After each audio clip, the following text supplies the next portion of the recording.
Почитувана колешке, морам да реагирам, затоа што многу е очигледно дека сте спремани со некои бројки и бројките буквално ништо не покажуваат во реалност.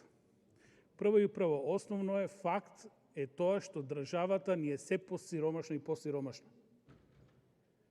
Тоа што манипулирате со бројки, еве ви ги реалните бројки. Вкупната маса за плати, односно, така наречената реална плата, се пресметува кога од номиналната плата ќе ја извадете инфлацијата.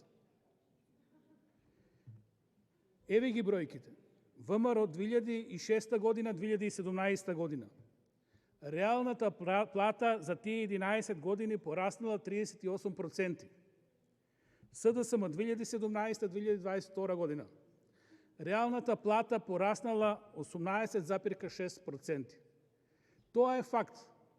Сега ова кога ќе оподелите со бројот на годините, апсолутно испаѓа дека нема разлика во зголемувањето на вкупната маса за плати.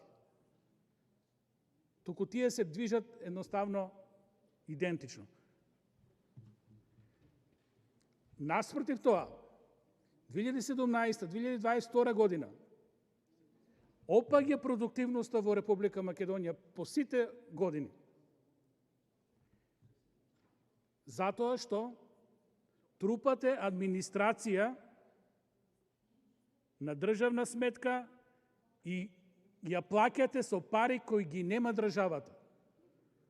Паралелно на тоа го зголемувате јавниот долг со енормни суми и ја задолжувате државата.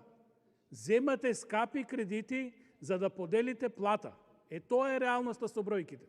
Колку и да сакате да манипулирате, едноставно од ова не можете да избегате. И уште еден факт, ќе ви го кажам во мојот говор. 500.000 граѓани се по нивото на сиромаштија. Тешко живеат. Тоа се бројките. Ако веќе употребувате бројки, морате ова да го спомнете. И ако носиме закони, законите мора да се почитуваат.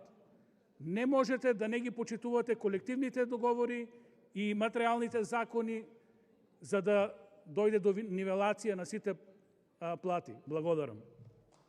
Контрреплика пратеничката Лидија Тасевска.